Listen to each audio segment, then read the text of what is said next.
to build his empire. Owning a luxury yacht was more than just a status symbol.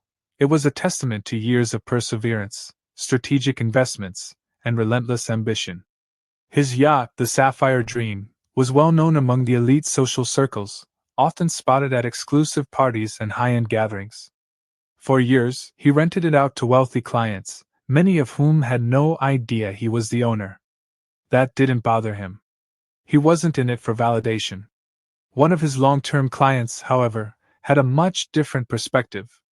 Karen was a privileged woman whose wealth came not from hard work but from a hefty divorce settlement. She thrived on appearances, desperate to maintain an image of affluence and influence. She had been renting the Sapphire Dream for months, but not just for leisure. She was using it to trick her friends into believing it was hers. Every weekend, she would invite high society guests aboard, acting as the gracious host, boasting about her yacht, its imported Italian interiors, and its million-dollar upgrades. The lies became part of her identity, reinforcing the illusion that she was someone of importance. To Karen, the Sapphire Dream wasn't just a yacht, it was her lifeline to status and social relevance. So when she overheard Luis telling a potential buyer that he planned to sell the yacht, panic set in. She couldn't let it go. How could she? Without it, her carefully crafted image would crumble. Her friends would see her for what she really was, a fraud. The thought was unbearable. That evening, as she sat in her lavish condo, sipping an expensive bottle of wine she hadn't even paid for, her mind raced with ways to stop the sale. She considered making an offer to buy it herself, but she knew she didn't have the money. Instead, she thought of something more sinister. If she couldn't own it, she would make sure no one else could either. It started with whispers. She began casually mentioning to her friends that she suspected something sketchy about Luis. She exaggerated details, throwing in phrases like shady business and something just feels off. It was subtle but effective. She was planting seeds of doubt. But that wasn't enough. Luis still had control, and that infuriated her. Then, a plan formed in her mind, one so outrageous that even she hesitated for a moment. But as desperation settled in, she convinced herself it was the only way. If she couldn't keep the yacht, either could he. And what better way to get rid of a problem than by making it someone else's? The next morning, with a confident smirk and a twisted sense of satisfaction, she picked up her phone and dialed 911. The 911 operator answered in a calm but firm voice. 911, what's your emergency? Karen's breathing was deliberately heavy, her voice trembling as if she were in immediate danger. Yes, I need the police immediately. There's a man trespassing on my yacht, and I think he's trying to steal it. She paused for dramatic effect, then added, He's acting aggressive. I feel threatened. In reality, Luis was doing nothing more than discussing final paperwork with the buyer. The sun gleamed off the yacht's polished surface as he walked along the deck, completely unaware that his life was about to be interrupted. Karen, meanwhile, stood a short distance away, phone in hand, eyes locked onto Luis with seething resentment. She didn't just want the police to show up, she wanted them to drag him away in handcuffs.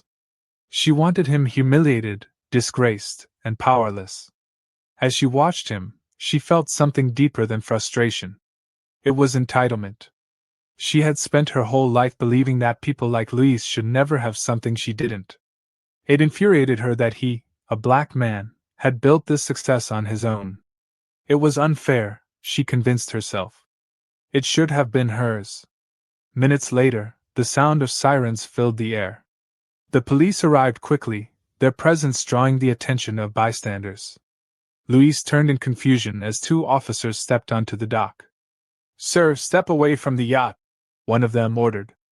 Luis frowned but complied. What's going on? Before the officers could answer, Karen stormed forward, pointing an accusatory finger. That's him. That's the man who stole my yacht. He's trespassing, and he refuses to leave. Luis stared at her, utterly baffled. What? I own this yacht. Karen scoffed, her expression twisting with faux disbelief. Oh, please! Do you really expect anyone to believe you own a yacht like this? There it was. The insult disguised as doubt. The unspoken belief that a black man couldn't possibly be successful enough to own such luxury. Luis clenched his jaw, keeping his anger in check. One of the officers turned to Karen. "Ma'am, do you have proof of ownership?" Karen faltered for half a second but quickly recovered. "Of course. It's just, at home. But I do own it." She turned back to Luis and sneered. "You need to get off my property now, monkey." Silence fell over the dock. A few gasps escaped from onlookers who had gathered to watch the drama unfold. Even the officers looked momentarily stunned. Luis had dealt with racism before, but this was different. This wasn't just some entitled woman throwing a tantrum. This was personal. This was an attack on everything he had built. Something inside him shifted. He was done playing nice. He took a deep breath, exhaled slowly, and said in a low, steady voice, "All right, Karen. If this is how you want to play it, let's play." He pulled out his phone and began typing. It was time to turn the tables. Luis had dealt with racism before. He had learned to pick his battles, to walk away when necessary, and to keep his emotions in check. But this was different. Karen wasn't just throwing around baseless accusations, she was actively trying to destroy him. The entitlement, the arrogance, and the racial slurs had all been bad enough, but it was the sheer audacity of her lies that finally pushed him over the edge. After the police left that day, Luis sat in his office, replaying the events over in his head.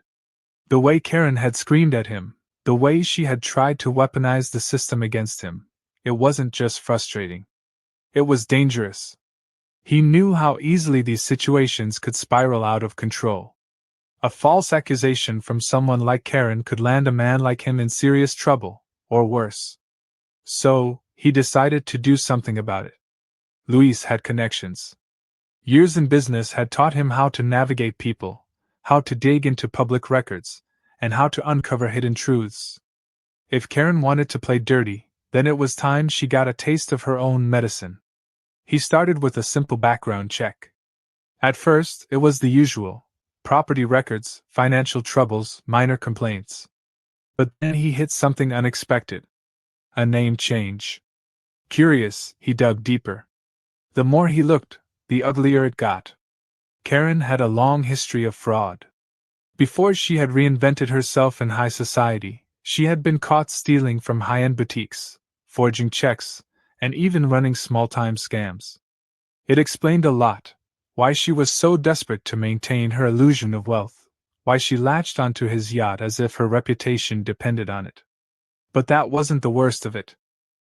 Buried in old court records, Luis found something that made his stomach turn. Karen was a registered sex offender. The charge dated back nearly a decade, involving an underage employee she had taken advantage of while managing a boutique. She had managed to keep it buried under layers of legal loopholes and a name change, but the truth was still there, waiting to be uncovered. Luis leaned back in his chair, exhaling sharply. This wasn't just about him anymore. This woman had spent years deceiving everyone around her, manipulating people, and weaponizing her privilege to destroy lives. And she had almost done the same to him. But now, he had leverage. He compiled everything: court records, police reports, fraud cases, mugshots. He made sure it was airtight, that there were no gaps for her to wiggle through. Then, he waited. He knew Karen. He knew she wouldn't stop. She had gotten away with too much for too long. Sooner or later, she would try to call the police again. And this time, when she did, she wouldn't be the one in control. It didn't take long for Karen to strike again. A few days later, Luis was back at the marina, making final arrangements for the sale of the Sapphire Dream. The buyer was coming in that afternoon, and by the end of the day, the yacht would officially be out of Karen's reach forever. But Karen, as expected, wasn't done with her theatrics.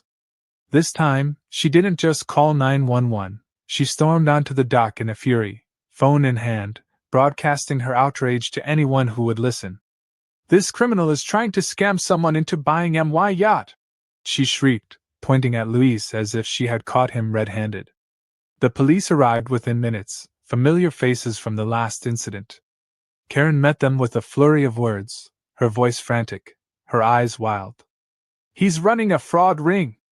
I have proof! He's dangerous! You have to arrest him right now! Louis stood calmly, waiting.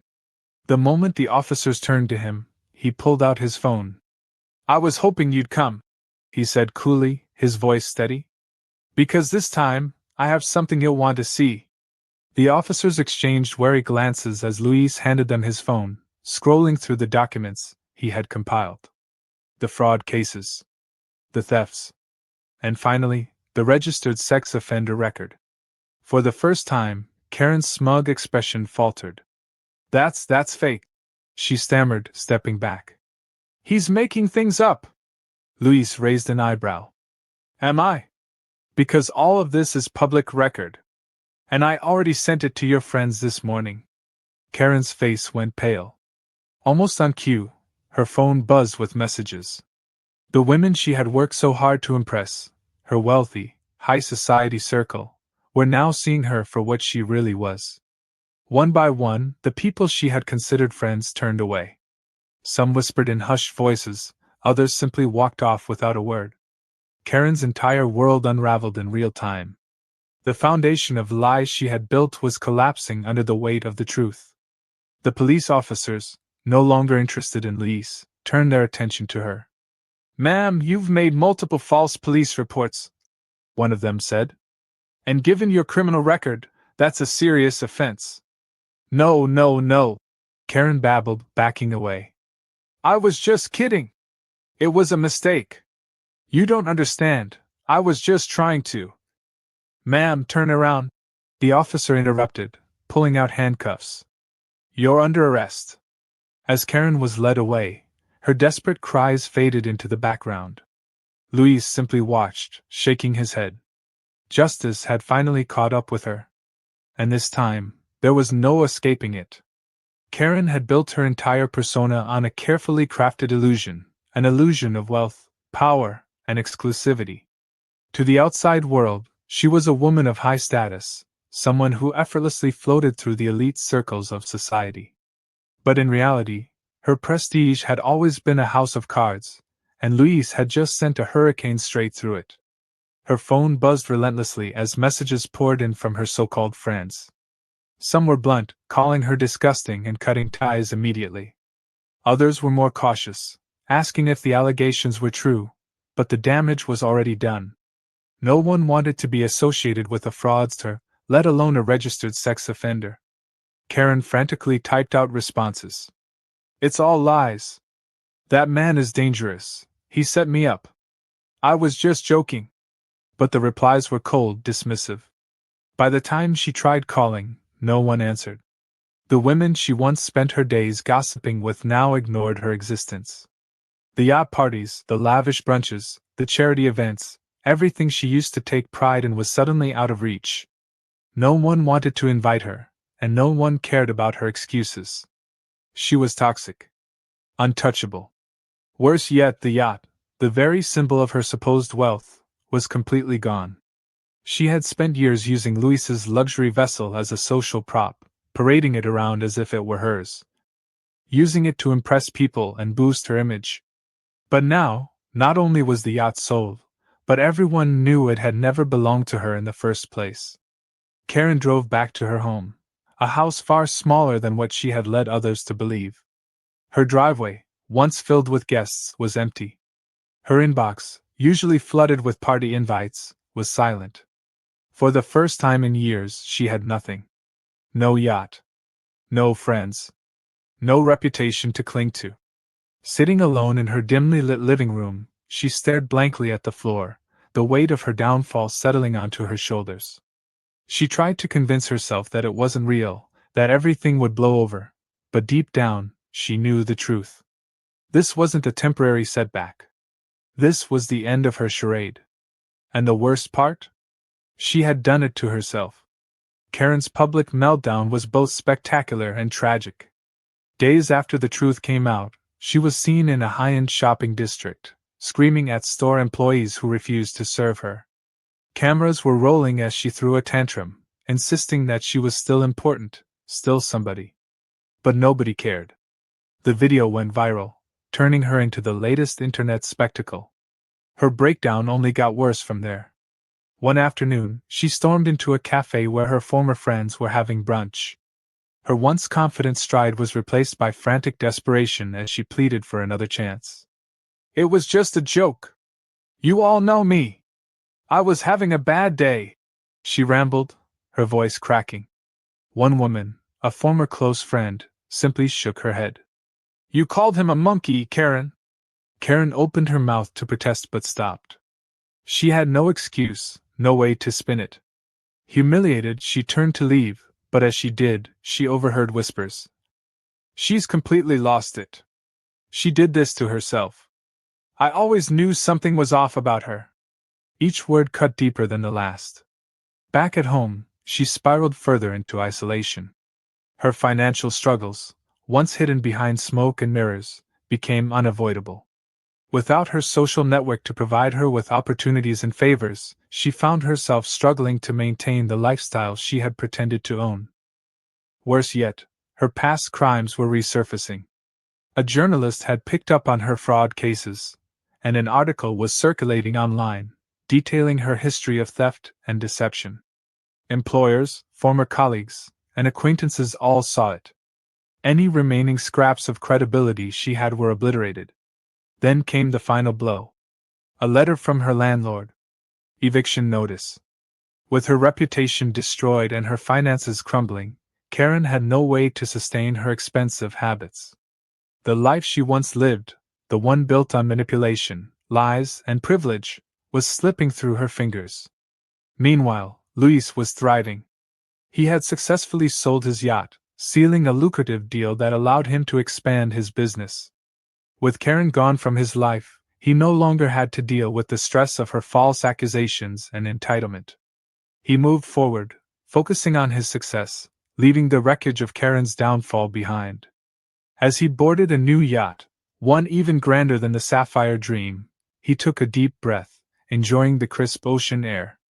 Karen had tried to ruin him. Instead, she had destroyed herself.